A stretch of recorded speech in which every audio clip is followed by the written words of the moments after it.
Hello दोस्तों। आज हम मनोविज्ञान में विस्मृति के बारे में पढ़ेंगे। विस्मृति स्मृति का विलोम है और इसको इंग्लिश में फॉरगेटफुलनेस कहते हैं। फॉरगेटफुल मतलब भूल जाना, किसी चीज़। स्मृति थी याद रखना, याददाश्त, आपकी मेमोरी। वहीं विस्मृति आपकी ना याद रखने वाली आदत, मतलब कुछ चीज़ें भूल जाते हैं। फॉरगेटफुलनेस, कुछ चीज़ें भूल जाना, भूलना। ठीक है, तो विस्मृति कहलाएगी भूलना। तो इसको इंग्लिश में फॉरगेटफुलनेस कहते हैं, फॉरगेटफुलनेस। ठीक है। भूतकाल के किसी अनुभव को वर्तमान चेतना में लाने की असफलता को विस्मृति कहते हैं। एक कथन है जो कहता है कि भूतकाल में अगर कोई अनुभव है और वर्तमान समय में उसकी ज़रूरत है, पर आप उसको नहीं याद कर पा रहे हैं कि हुआ क्या था। ठीक है, क्या what happen there in that past, you are not able to recall that knowledge. So क्या हुआ था उसी अगर नहीं कर पा रहे हैं तो इसी चीज़ को हम नहीं उसे याद कर पा रहे हैं, तो इस चीज़ को आप विस्मृति कहेंगे। ठीक है, इसमें कुछ डेफिनेशन देखते हैं तो हम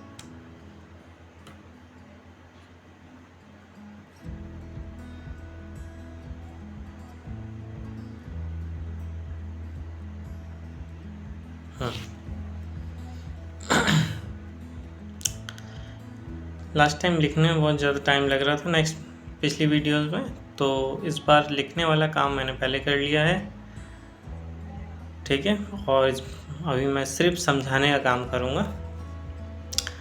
तो इसमें साफ साफ देख सकते हैं आप कि भूतकाल के किसी अनुभव को, कोई भी अनुभव जो भूतकाल में हुआ है, पास्ट में हुआ है, उसको आप वर्तमान चेतना में लाने, वर्तमान मतलब अभी प्रेजेंट करंट में, उसको अभी करंट में लाने की असफलता, उसको अभी करंट में लाना चाहते हैं पर उसमें क्या है, आप असफल हो रहे हैं, असफल हैं, उसको नहीं याद कर पा रहे हैं कि क्या चीज़ हुई थी। तो उसी को आप क्या कहेंगे, विस्मृति। विस्मृति क्या कहेंगे, विस्मृति।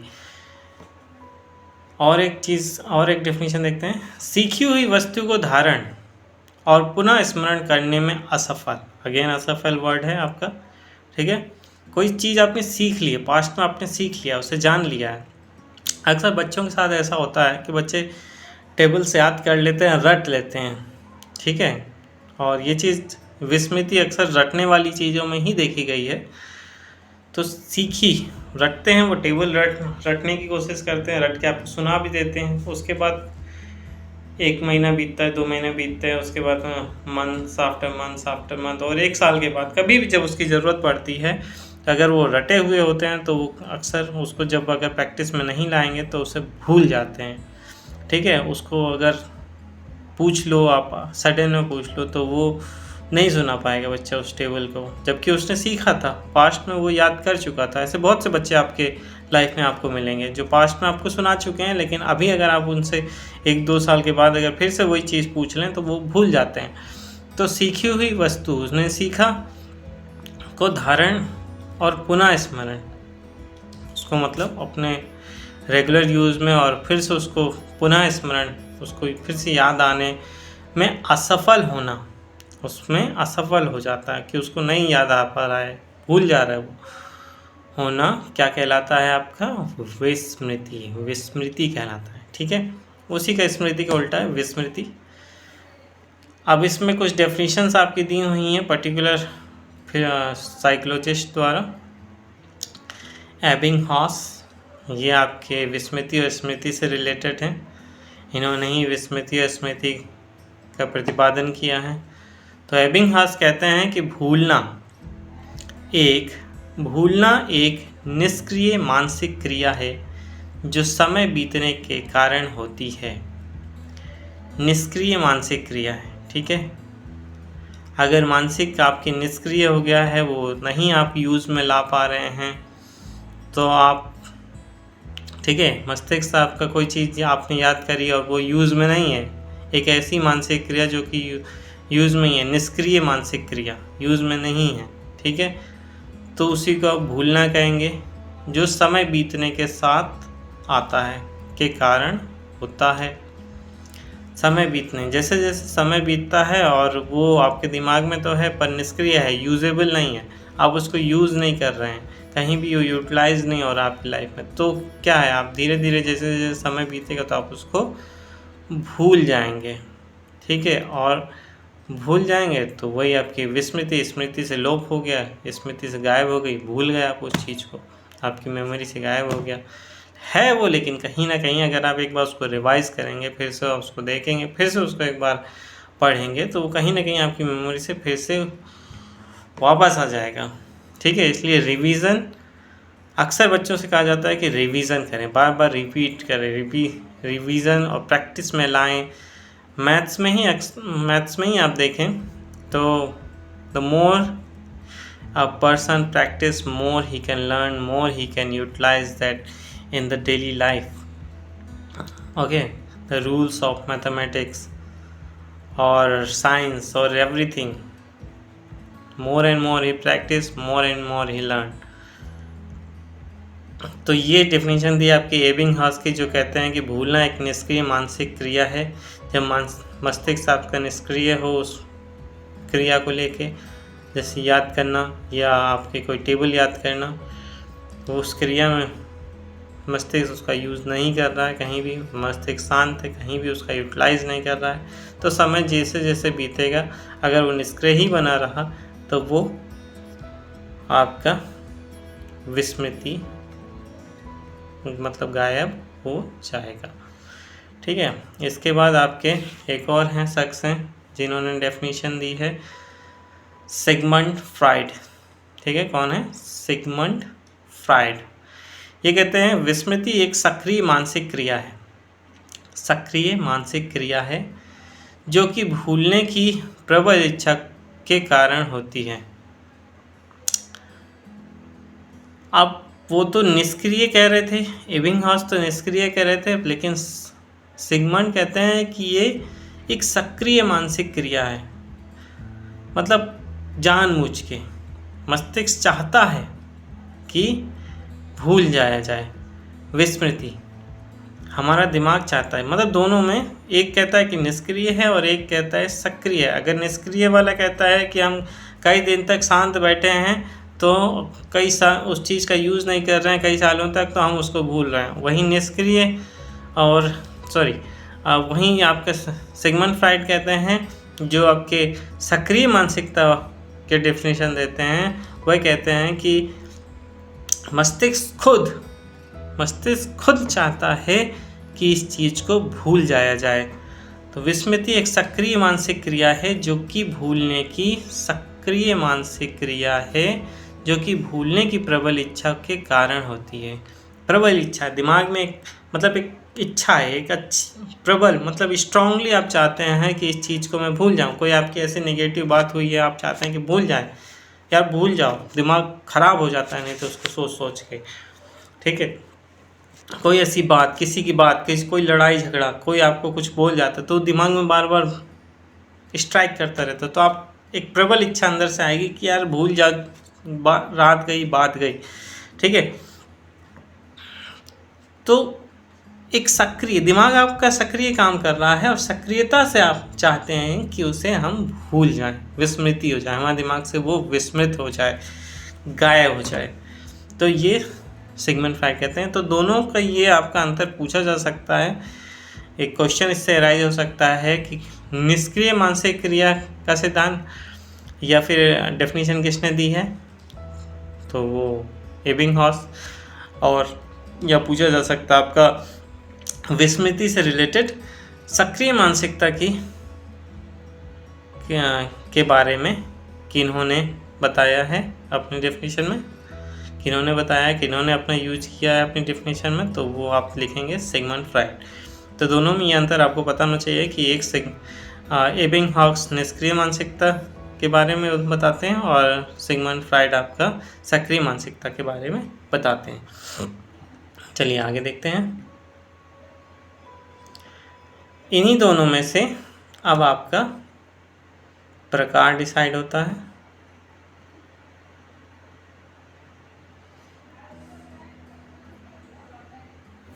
ठीक है, तो प्रकार आपका है, दो प्रकार में बांटा गया है विस्मृति को। एक आपका सक्रिय विस्मृति, सक्रिय विस्मृति, ठीक है, ये आपकी हो गई सक्रिय विस्मृति, और दूसरी आपकी हो गई निष्क्रिय विस्मृति। तो सक्रिय विस्मृति आपकी बोला जाए तो जब व्यक्ति किसी बात को भूलने का प्रयत्न करके उसे भुला देता है तो उसे कहते हैं सक्रिय विस्मृति, जो कि आपका सिगमंड फ्राइड बोलते हैं। मतलब हम खुद से कोशिश करके उस चीज़ को भूल जाना चाहते हैं, भुला देना चाहते हैं, दिमाग से उस चीज़ को हटा देना चाहते हैं कि ये बात अब दिमाग में हमारे घूम घूम के आए ही ना। ठीक है, हम अपने दिमाग ये चाहते ही हैं, हम एकदम एक्टिवली चाहते हैं कि हम इस चीज़ को ना सोचें जो हमें बात हमें तकलीफ़ दे रही है, जो हमें बार बार मतलब हमें अच्छी नहीं लग रही, तो हम उसे भूलना चाहते हैं। अक्सर तो यही होता है, इन्हीं बातों को लेके हम भूलना चाहते हैं। जो लाइफ में कुछ ऐसी घटनाएं हो जाती हैं, ऐसी बातें हो जाती हैं। ठीक है, फिर दूसरा वाला होता है निष्क्रिय, जो आदमी चाहता नहीं है कि हम भूलें, लेकिन समय बीतने के साथ वह ऑटोमेटिकली दिमाग से गायब हो जाता है। ठीक है, समय के साथ वो अपने ही आप गायब हो जाता है, भूल जाते हैं हम।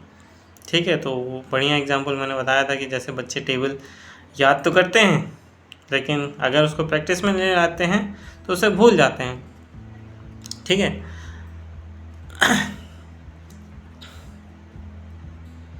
फिर आपके कारण, कौन कौन से ऐसे कारण हैं जो विस्मृति की वजह से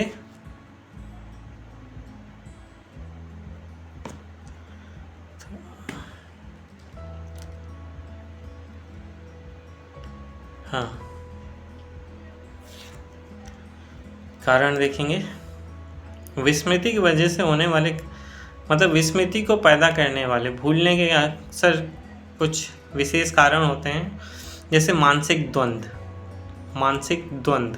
दिमाग में एकदम उलझन, एकदम बवंडर सा छाया हुआ है, एकदम भड़बड़ा गए आप दिमाग में कि मतलब ये भी कर लो, वो भी कर लो, बहुत सारे काम इकट्ठा अगर आपको दे दिया जाए तो उनमें से एक दो काम ऐसे हो जाते हैं जो मिस हो जाते हैं। बाद में कोई आके आपको याद दिलाता है कि भैया ये भी बोला था आपसे, और आप भूल गए।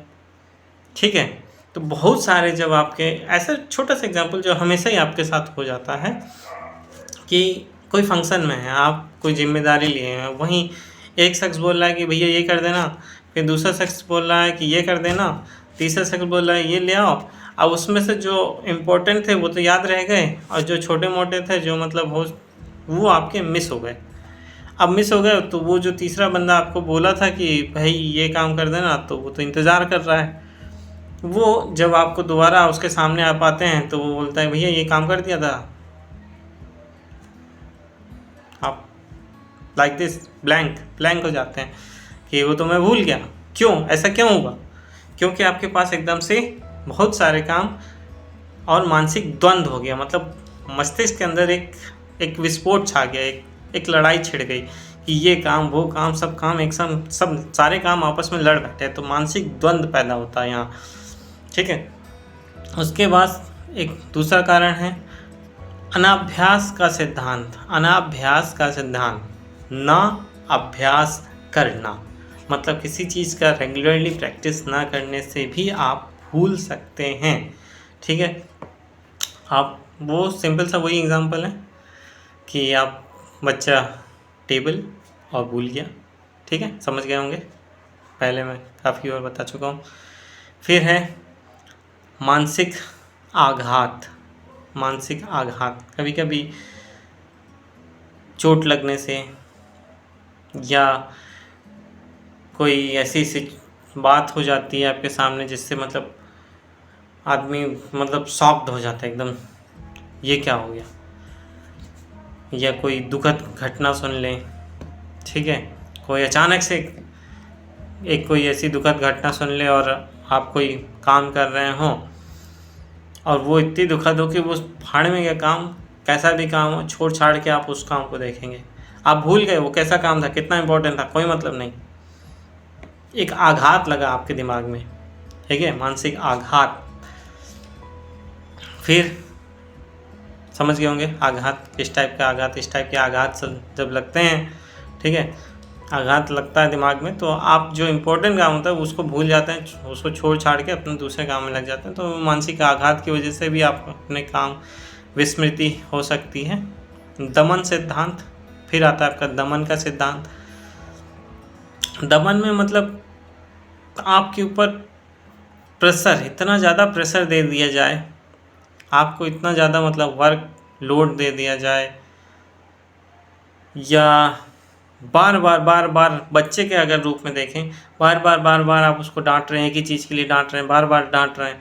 अब एक टाइप से आप उसके दिमाग को सिर्फ एक डायरेक्शन में बैठा रहे हैं, लेकिन उसको जो दूसरे चीज़ें वो सोच के बैठा था, कुछ और भी वो कर सकता था, जो माइंड वो नहीं कर पाएगा। बार बार उसको डांट रहे हैं, वो सिर्फ डांट की तरफ ही फोकस हो जाएगा, बाकी दूसरी चीज़ें भूल जाएगा। तो ये दमन कर रहे हैं आप उसका, उसकी प्रोग्रेस को, उसके जो हेल्थ है, जो मतलब जब डेवलप हो रहा है बच्चा अपने क्षमता से जब बढ़ रहा है, तो आपने क्या किया, डांट के आपने उसको मार के उसके विचारों का दमन कर दिया, उसकी सोच का दमन कर दिया। अब वो सिर्फ डांट में ही सीमित रह जाएगा। तो ये दमन सिद्धांत बच्चों के रूप में है, तो ऐसा दमन नहीं करना चाहिए। फिर कोई बाधा अड़चन आ जाए, ठीक है, बाधाएं बहुत प्रकार की हो सकती हैं। जैसे आपने कुछ सोचा है, आपने कुछ याद किया है, आप चाहते हैं, लेकिन मनी के फॉर्म में, या फिर आप फाइनेंशियली, तो वो वर्ड नहीं मिला था, फाइनेंशियली आप सुटेबल नहीं है, आप उस चीज़ को अभी नहीं कर सकते क्योंकि आपके पास फाइनेंस नहीं है। आप अपने वर्क हो तो आप क्या करेंगे, पोस्टपोन कर देंगे। अब वो पोस्टपोन होते एक ऐसा समय आएगा, आप भाई लग गए पैसा कमाने में, आप दूसरी चीज़ों में फोकस करने लगे, एक समय आएगा कि आपने उस चीज़ के बारे में सोचा नहीं, आप भूल जाएंगे। तो आपके सामने एक फाइनेंशियल बाधा आ गई, ठीक है। और भी प्रकार की बाधाएं हो सकती हैं, मैंने फाइनेंशियल एक छोटा सा एग्जांपल लिया है, ठीक है। तो बाधा की वजह से भी आपकी विस्मृति हो सकती है आपके काम। समय का प्रभाव, समय के साथ पहले भी कहा गया है कि समय के साथ जैसे जैसे समय बीतता है, अगर आप उसको चीज़ को प्रैक्टिस नहीं करते हैं, अपने रेगुलर लाइफ में उसको यूटिलाइज नहीं करते हैं, तो आप समय के साथ भूलते चले जाएंगे उन बातों को, ठीक है। अभी अगर आप बड़े हैं, आप सुन रहे हैं, तो बचपन में बहुत सी ऐसी बातें होंगी, A to Z आपको याद नहीं होगा, कुछ पर्टिकुलर चीज़ें ही याद होंगी बचपन की, अदरवाइज सब कुछ A to Z जो कुछ भी घटित हुआ, एक एक दिन की बात तो याद नहीं हो सकती, किसी को भी याद नहीं होगी। तो ये समय का प्रभाव कहा जाएगा कि समय जैसे जैसे बदलता है, आदमी चीज़ों से उबर जाता है और चीज़ें बदल भी जाती हैं, तो समय का प्रभाव भी पड़ता है विस्मृति में। रुचि तो बहुत मतलब कोई भी समझ सकता है रुचि क्यों रुचि है। भाई आपकी इच्छा ही नहीं है कि मैं इस चीज़ को याद करके रखूं, मेरी इच्छा ही नहीं है कि मैं इसे याद करूं, अपने दिमाग में लाऊं, ये मुझे इंटरेस्ट ही नहीं है, मेरा इंटरेस्ट ही नहीं है इन चीज़ों में, तो मैं ज़बरदस्ती इसको याद करके बैठा रहूं, ज़बरदस्ती मुझ पे थोपा जा रहा है। मैं रुचि ही नहीं, मेरा इंटरेस्ट नहीं है, ठीक है। तो रुचि, समझ रहे हैं, मेरा इंटरेस्ट ही नहीं है, मैं याद करना ही नहीं चाहता, मैं चाहता ही नहीं हूँ, तो यहाँ आ जाता है रुचि। जब मैं इंटरेस्ट ही नहीं दिखाता याद करने, तो याद कैसे होगा। अगर मुझे ज़बरदस्ती याद भी करा दिया जाए और मेरा इंटरेस्ट नहीं है, तो कुछ समय के बाद मैं उसे भूल जाऊँगा, ठीक है। या उसी पल सुना के, जैसे अगर टीचर ने बोला कि इसे याद करो, ये तुम्हें याद करना है, भाई ज़बरदस्ती है, याद मेरा इंटरेस्ट नहीं है, बच्चे का इंटरेस्ट नहीं है, इंटरेस्ट जगाया ही नहीं, क्योंकि टीचर ने पहले उस सब्जेक्ट में इंटरेस्ट जगाया ही नहीं, और बच्चे को बोल दिया याद करो, बस क्वेश्चन आंसर लिखा के उसके बता दिया कि ये तुम्हें याद करके लाना है, ठीक है। अक्सर ऐसे स्कूलों में होता है, अपना टीचर्स क्या करते हैं, अपना सिलेबस कंप्लीट करने के लिए क्वेश्चन आंसर सीधा लिखा देते हैं, जबकि चैप्टर समझाते ही नहीं। बहुत से ऐसे प्राइवेट स्कूलों का हाल है, ठीक है। और बस बच्चा याद करता है, रटने की प्रक्रिया में जुड़ जाता है कि ये तो एग्ज़ाम में आएगा, ये इम्पोर्टेंट है, ये तो एग्ज़ाम में आएगा, और वो याद कर लेता है। लेकिन उसका इंटरेस्ट कहाँ जगा? उसका इंटरेस्ट जागा ही नहीं, उसने बस एग्ज़ाम पास करने के लिए अपना याद कर लिया, ठीक है। और अगर वो एग्ज़ाम में नहीं भी आए तो वो तो उसको छुएगा तक नहीं, ठीक है। बस टीचर को याद सुनाने के लिए वो याद कर लेगा, लेकिन उसको नहीं छुएगा वो, अगर उसका इंटरेस्ट होगा ही नहीं, उसे समझना ही नहीं होगा, समझ में नहीं आएगा, ठीक है। तो यहाँ रुचि बहुत मायने रखती है किसी भी चीज़ को स्मृति में डालने के लिए, ना कि विस्मृति में, ठीक है। फिर आता है आपका ध्यान या इच्छा का अभाव। ध्यान या इच्छा का अभाव, वही चीज़ है, रुचि और इच्छा लगभग मिलते जुलते ही हैं। मेरा ध्यान नहीं लग रहा, मेरा ध्यान, अब मैं बैठा हूँ और मेरा ध्यान लगा है कि कोई कॉमिक है, बच्चा आया है, एक कॉमिक लेके आया है और स्कूल से होमवर्क मिला है, यार कब ख़त्म होगा ताकि मैं कब मैं जाऊं और वो कॉमिक पढूं। मेरा ध्यान ही नहीं लग रहा, मैं क्या कर रहा हूँ, कैसे सॉल्व कर रहा हूँ, मुझे उसमें कोई मन ही नहीं लग रहा। मैं बस ये लगा है कि जल्दी से जल्दी मैं इसको फिनिश करूँ और जाऊँ। या अक्सर ये, चलिए कॉमिक नहीं, बाहर बच्चे इंतज़ार कर रहे हैं, शाम के 4 बज गए, बच्चा 2 बजे लौट के आया है, 4 बज गए, बैठे करते करते अब 4 बजे के हुआ, सारे दोस्त फील्ड में, सब क्रिकेट खेलना शुरू, वहाँ गेंद छूटी जा रही है, मेरी बारी निकल जाएगी, सब इंतज़ार कर रहे हैं, वो सब के सब खेलना शुरू कर दिए, मेरे तो होमवर्क ही नहीं कंप्लीट हुआ, ठीक है। तो ध्यान कहाँ से लगेगा?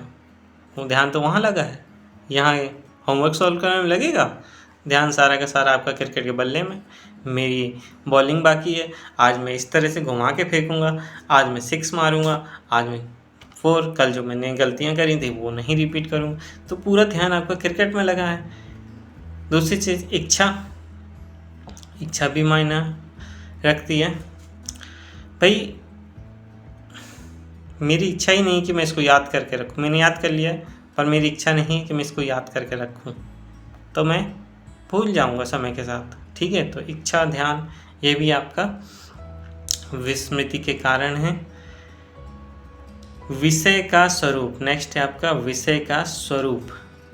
विषय की मात्रा, एक और देख लेते हैं, दोनों मिलते जुलते हैं। विषय का स्वरूप, विषय की मात्रा, ठीक है। तो विषय का स्वरूप, मान लीजिए 9th का सिलेबस है और 6th के बच्चों को बिठा दिया है, 3rd के बच्चे को बिठा दिया है, या 4th के बच्चे को उसको किताब दे दी, ठीक है। अक्सर क्या है, ये IIT और JEE और मेंस, ये सब के कोचिंग वाले क्या करते हैं, बच्चा जैसे ही 12th निकलेगा तुरंत IIT निकालेगा। भाई जो तेज है, विशिष्ट बच्चा है, विशिष्ट प्रतिभाओं से सुसज्जित बच्चा है, वह तो भाई निकाल लेगा, ठीक है। पर इन्होंने क्या किया, विषय को झोंक दिया। सारे बच्चे जिन्होंने एडमिशन लिया, पिताजी तो चाहते हैं कि हाँ बच्चा बने, मेरा IIT निकाले, ठीक है। तो विषय का स्वरूप कैसा हुआ, विषय एकदम कठिन हो गया, सबकी समझ में नहीं आ रहा, तो सारे के सारे तो नहीं IIT निकाल लेंगे। या तो स्वरूप को इस टाइप से आप डेवलप करें कि वो धीरे धीरे बच्चे के हिसाब से हो। तो विषय का स्वरूप या विषय की मात्रा एकदम इकट्ठा सब कुछ घुसेड़ दोगे दिमाग में तो वो नहीं सीख पाएगा, ठीक है। तो विषय का स्वरूप और विषय की मात्रा ऐसी होनी चाहिए ताकि उसके दिमाग में वह रहे, इंटरेस्टिंग रहे, ठीक है। विषय ऐसा होना चाहिए कि जो जिसमें इंटरेस्ट जागे कि हाँ यार कुछ सीखने मिला है, आज कुछ अच्छा लग रहा है, कुछ मज़ा आ रहा है इसमें, है। अब क्या होता है, कुछ ऐसी चीज़ें घुसी हों मतलब जिसमें हमें कुछ जानने का मन मिलता है, कुछ ऐसी मतलब हिस्ट्री से रिलेटेड। ये है कि आप हिस्ट्री अगर डेवलप कराना चाहते हैं तो हिस्टोरिकल प्लेसेस में अपने बच्चों को घुमाएं, ठीक है। मैथ्स से अगर रिलेटेड है तो रोज़मर्रा में मैथ्स का उसको चैलेंज दीजिए। जब तक चैलेंजिंग ना, हमारा दिमाग ना चैलेंजिंग होता है, बहुत ज़्यादा चैलेंजिंग, जितने ज़्यादा आप चैलेंजेस फेंकेंगे बच्चे के सामने उतना ज़्यादा उस चीज़ को पकड़ेगा, ठीक है। तो मैथ्स में उसको कठिन से कठिन सवाल दीजिए और उसको चैलेंज दे दीजिए। पहले समझा दीजिए, ऐसा भी नहीं है कि समझाइए मत और डायरेक्ट दे दीजिए, समझाइए, उसको पूरा प्रारूप दे दीजिए, उसमें से फिर छांट के कुछ कठिन सवाल दीजिए चैलेंज के तौर पे। पहले पूरी प्रैक्टिस करा लेना है इसी वाले में, फिर उसके बाद कुछ चैलेंजेस दे दीजिए। देखिए उसका इंटरेस्ट जागेगा कि हाँ यार मैंने भी कुछ सॉल्व किया है, कुछ मज़ा आ गया करने में। ठीक है। या आपका अब स्कूल में हो रहा है आपका साइंस एग्जीबिशन, सबका कंपटीशन लगा है, बच्चे के पास चैलेंज है कि मेरा अच्छा होना चाहिए, एकदम मस्त कटाक। ठीक है। तो वो एक चैलेंज है उसके दिमाग में। तो विषय कैसा है? विषय एकदम इंटरेस्टिंग, मज़ेदार और मज़ा आ रहा है उसको करने में, तो विषय ऐसा होना चाहिए। नहीं तो अगर विषय अगर नीरस होगा, नहीं यूजेबल होगा, तो फिर उसका इंटरेस्ट नहीं होगा और वो विस्मृति का कारण बनेगा। ठीक है। नेक्स्ट देखते हैं, सीखने में कमी, सीखने की दोषपूर्ण विधि। ठीक है। अब कोई चीज़ हम सीख रहे हैं तो हम किस तरह सीखते हैं उसको बताएं ना। क्लास में बैठे हैं, बस टीचर आया लेक्चर दे के चला गया, ना उसने उसको वीडियो दिखाई, हिस्ट्री की क्लास चल रही थी, ना वीडियो दिखाया, ना ही आपका कहीं लेके गए और क्लास ख़त्म, चैप्टर फिनिश, एग्ज़ाम दो। क्या ऐसे में सीखना अच्छा है या मज़ेदार है?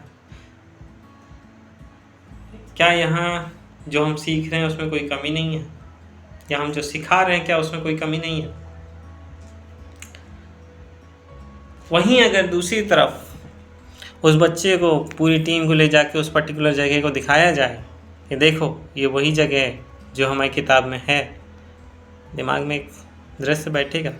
वहीं वीडियो चला के, ठीक है, आजकल टीचिंग एड में आपके बहुत सारे टीचिंग लर्निंग मटेरियल आ गए हैं, वीडियो का यूज़ किया जाता है, प्रोजेक्टर्स के थ्रू यूज़ किया जाता है। तो वही अगर आप वीडियो के थ्रू, प्रोजेक्टर्स के थ्रू उस चीज़ को दिखा देते हैं कि हाँ देखो ऐसा ऐसा ऐसा, तो वो दिमाग में बच्चों के बैठेगा। ठीक है। वहाँ, ठीक है, तो वहाँ विज़िट करके, वहाँ जाके जो चीज़ें सीखेंगे वो बहुत ही अच्छी रहेंगी उनके लिए। तो सीखने की विधि, सीखने की में कमी, ये सब नहीं होना चाहिए, अदरवाइज़ ये भी आपके विस्मृति के कारण बन सकते हैं। ठीक है। तो सीखने में कमी ना हो, कोई भी कमी ऐसी ना हो जब सीख रहा है बच्चा, तो उसमें सारी चीज़ें देखी जाएं। सीखने की विधि जो आप यूज़ कर रहे हैं वो सिर्फ लेक्चर मेथड नहीं होना चाहिए। ठीक है। वो अच्छा मेथड आप यूज़ करें, प्ले वे मेथड यूज़ करें, विजिट मेथड यूज़ करें, विजिटिंग ए प्लेस। ठीक है। मानसिक रोग, नेक्स्ट है आपका मानसिक रोग। अगर कोई मानसिक रोग लगता है आपको, ठीक है, मेंटली नहीं है आप उतने सुटेबल, कि मेंटली इतना स्ट्रांग नहीं है कि किसी चीज़ को याद रख सकें काफ़ी दिनों तक, तो कोई चोट लग जाती है मस्तिष्क में आपके, या और भी कई सारी चीज़ें हैं जिसकी वजह से, मतलब मस्तिष्क से रिलेटेड अगर कोई रोग हो जाता है तब भी थोड़ा सा आपके सीखने में या फिर याद रखने में, स्मृति रखने में आपकी कमी आती है और वो विस्मृति का कारण बन जाता है। मादक वस्तुओं का प्रयोग, यहाँ ये मादक वस्तुएं जैसे आपके सिगरेट और उससे रिलेटेड, जैसे आपके क्या है वो ड्रिंक, अल्कोहल, ठीक है। तो ये मादक वस्तुएं अगर जितने बच्चे आदत डाल लेते हैं, नहीं देखते, पेरेंट्स इतना केयर कभी कभी नहीं देख पाते हैं, तो दोस्त ने बोला लाओ चलो आज इसको ट्राई करते हैं, वहीं बेचने वाले को तो भाई बेचना है, उसने भी बेच दिया, ये भी नहीं देखा कि बच्चा है और है, बच्चे ने भी जाके उसको कभी कभी बड़े भी सपोर्ट कर देते हैं और कभी कभी ये जो बेचने वाला है वो भी, उसको सिर्फ प्रॉफिट से मतलब होता है तो वो बच्चों को बेच देता है। ठीक है। तो वही बच्चे आपके इन सब चीज़ों का जब सेवन करते हैं तो उनकी क्षमता कम हो जाती है। इवन बच्चों को छोड़ दीजिए, बड़ों को भी अगर आप देखें तो बहुत से लोग इन चीज़ों के आदी हो जाते हैं। अब आदी ऐसे होते हैं कि मान लो कोई सिगरेट पी रहा है, ठीक है, और बहुत से ऐसे लोग मुझे मिले जो कहते हैं कि सिगरेट पीने से उनका फोकस बढ़ता है, ठीक है। फोकस कुछ समय तक तो बढ़ेगा, लेकिन एक पर्टिकुलर चीज़ पे 1 सेकंड तक। उसके बाद जब आप होश में आएंगे, जब आप उसके नशा उतरेगा, तो फिर आप उसी जगह खड़े अपने को पाएंगे जहाँ आप पहले थे। मतलब आपने जो कुछ भी फोकस बनाया था वो सब डिलीट हो चुका होगा, ठीक है। ये सिर्फ एक मस्तिष्क को भ्रम पैदा करता है। मादक पदार्थ आपके मस्तिष्क में सिर्फ एक भ्रम पैदा करते हैं, और ये सिर्फ एक समय की बर्बादी है, ठीक है। शरीर के लिए नुकसानदेह तो है ही, साथ में जो लोग बड़े लोग, छोटों को तो करना नहीं चाहिए बिल्कुल भी, और जो लोग बड़े लोग जो सोचते हैं कि आई एम वेरी कूल, तो you are very fool, because इसकी वजह से आपका पूरा समय नष्ट हो जाता है, और जिस दिन आप होश में आते हैं आप सब कुछ खो चुके होते हैं, आप अपना समय खो चुके होते हैं। फिर इसके बाद आता है आपका नेक्स्ट कारण, स्मरण न करने की इच्छा। कभी कभी इच्छा, आप चाहते ही नहीं हैं कि इस चीज़ को आप याद करें, आपके दिमाग में वो वापस आए, ठीक है। तो इच्छा ही नहीं है मेरी, मैं उस चीज़ को याद ही नहीं कर, कोई ऐसी पुरानी घटना जिनको मैं याद ही नहीं करना चाहता, तो ऐसी चीज़ आपकी इच्छा नहीं है कि हम याद ही करें, ऐसी घटना को हम याद ही नहीं करना चाहिए, भूल जाना चाहते हैं, ठीक है, हमें नहीं चाहिए, तो तब भी ये विस्मृति का कारण हो सकता है। इसके बाद आपके आते हैं सिद्धांत, जो विस्मृति के सिद्धांत हैं। कुछ किन्होंने विस्मृति के 3 सिद्धांत हैं। ये 3 कौन कौन से देख चलिए। अनुप्रयोग का सिद्धांत, अनुप्रयोग का सिद्धांत, ये सिद्धांत दिया आपका एबिंग, इसने दिया है एबिंगहॉस ने 1885 में। अनुप्रयोग, प्रयोग और अनुप्रयोग, ठीक है, मतलब बार बार उसको ना यूज़ करना, अपने रिपीटिशन में ना लाना, दिमाग में उसको ना बैठाना, डेली लाइफ में यूज़ ना करना। तो ये एक कारण है, एक सिद्धांत है आपका अनुप्रयोग का सिद्धांत, जो एबिंगहॉस देते हैं, जिसकी वजह से हम भूल जाते हैं, ठीक है, स्मृति का कारण बन जाता है। दूसरा आपका दिया है हस्तक्षेप का सिद्धांत या व्यतिकरण का सिद्धांत, जो देते हैं कौन, मेगासा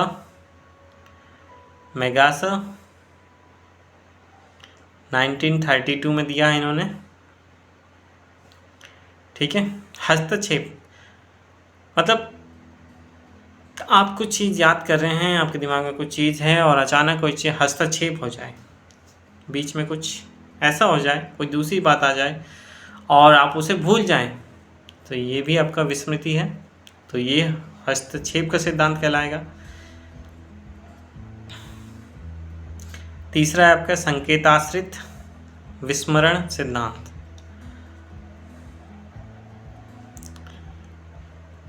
ठीक है, संकेताश्रित विस्मरण सिद्धांत, किसी चीज़ को विस्मरण करना, ना स्मरण करना, ठीक है। संकेताश्रित, संकेत पे आश्रित, मतलब अगर आप ऐसे देखें तो भूल जाना, उसको चीज़ को आप नहीं याद कर रहे हैं, सिर्फ पॉइंट वाइज आपने रट लिया, तो ये चीज़ें आपकी रटी हुई जो छोटे छोटे पॉइंट्स हैं उसको आप भूल रहे हैं या नहीं याद करना चाहते हैं, तो वो आपका कहलाएगा संकेताश्रित विस्मरण सिद्धांत, ठीक है। आगे बढ़ते हैं।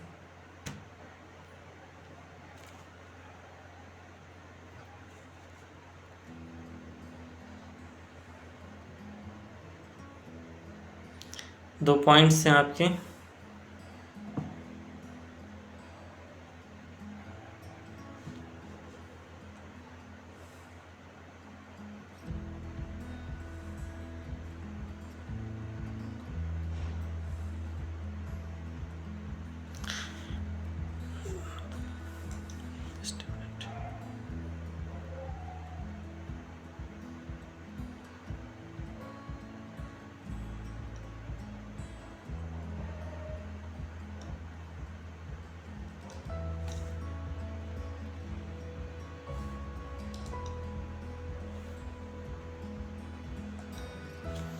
निरर्थक पदों का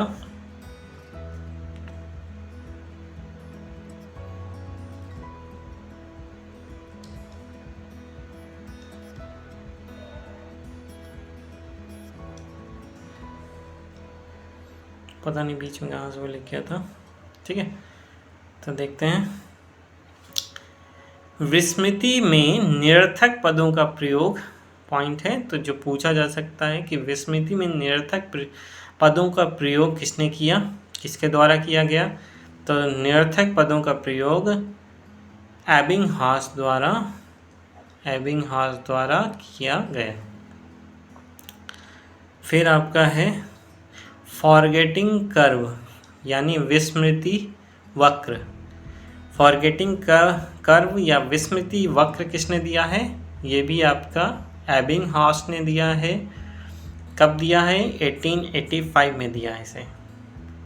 ठीक है, कुछ क्वेश्चंस हैं, देख लेते हैं। ये आपके क्वेश्चन पूछे जा सकते हैं कि फॉरगेटिंग कर्व या विस्मृति वक्र किसने दिया है और कब दिया है।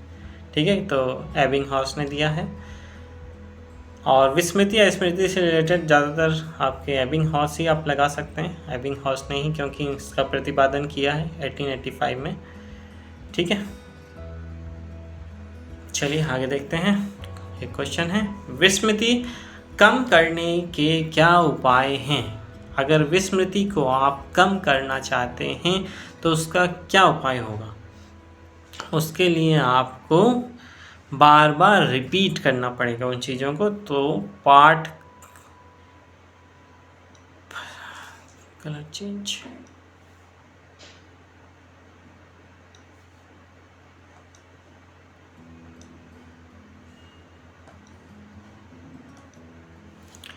क्या करना पड़ेगा आपको, पार्ट का रिपीटिशन, पार्ट की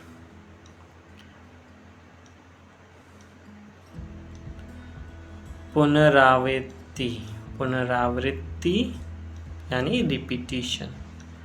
जो भी आपने याद किया उसका बार बार रिपीट करना पड़ेगा। उसे रिपीट जितनी बार आप उसको याद करेंगे या फिर रिपीट करेंगे, रिवाइज करेंगे, ठीक है, तो आप उसको याद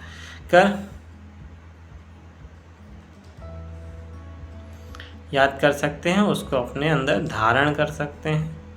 ठीक है, रिटेंशन कर सकते हैं उस पाठ का। तो विस्मृति कम करने के लिए आपको बार बार पाठ की पुनरावृत्ति या रिपीटिशन, उसको बार बार याद करना पड़ेगा। फिर आपकी सीखी हुई बात को स्मरण रखने या पुनः स्मरण, सीखी हुई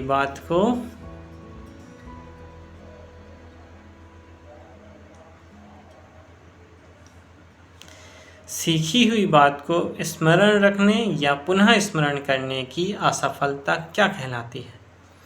तो कोई बात आपने सीखी है और उसको दोबारा स्मरण नहीं कर पा रहे हैं तो उसको क्या कहेंगे, सही कहा, विस्मृति। क्या कहेंगे उससे, विस्मृति।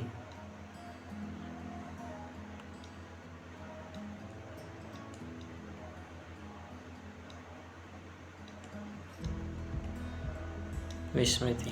ठीक है, फिर है आपका स्मरण करने की कौन कौन सी विधियां हैं। तो विधियां आपकी है आपकी मिश्रित विधि, एक है आपकी मिश्रित विधि,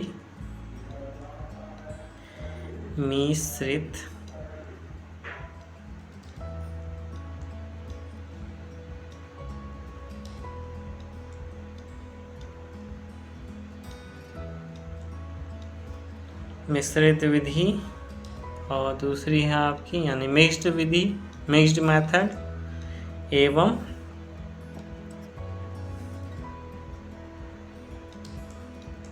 विचार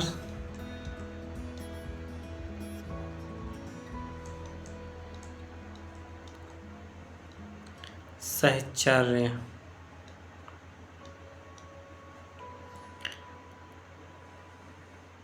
विचार साहचर्य यानी सोचना, विचार करना। ठीक है, तो पहली विधि आपकी आती है मिश्रित विधि और दूसरी आपकी विचार साहचर्य। इन दोनों के द्वारा आप स्मरण रख सकते हैं। नेक्स्ट क्वेश्चन है कौन कौन सा कारक स्मृति से संबंधित है। स्मृति से कौन कौन सा कारक संबंधित है। पहचान करना, आप किसी चीज़ की पहचान कर पाएँ, कोई बात आप पहचान लें कि ऐसा हुआ था आपके साथ, या आप अगर टेबल सुना रहे हैं तो आप पहचान लें कि इसका उत्तर क्या होगा। अगर टीचर ने पूछ लिया, जैसे 7 जाकर टीचर ने पूछा, तो आप तुरंत पहचान करके बता दें कि 49 होगा। धारण कर सकें आप उसको अच्छी तरह से अपने दिमाग में एकदम बैठा हो, आपके धारण रहे, तथा पुनः स्मरण, वही दोबारा आप उसको रिकॉल कर सकें, रिकॉग्नाइज कर सकें, रिटेंशन और रिकॉल।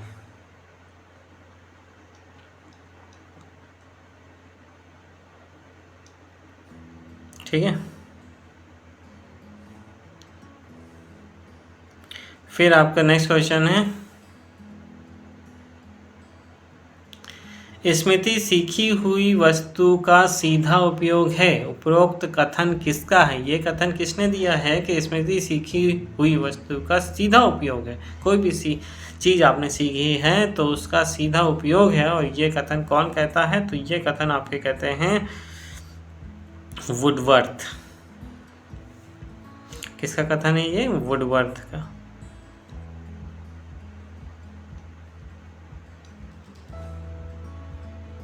स्मृति से रिलेटेड है वुडवर्थ।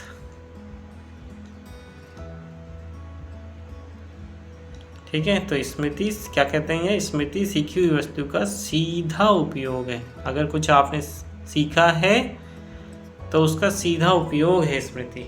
ठीक है, फिर सघनन सिद्धांत किससे संबंधित है। सघनन सिद्धांत किससे संबंधित है, ये क्वेश्चन भी इम्पोर्टेंट है।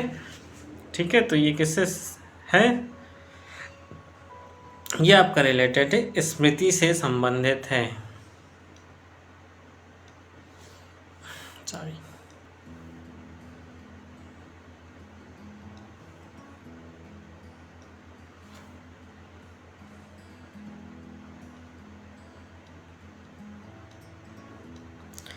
स्मृति से संबंधित है। तो आई थिंक आज का क्वेश्चन डन।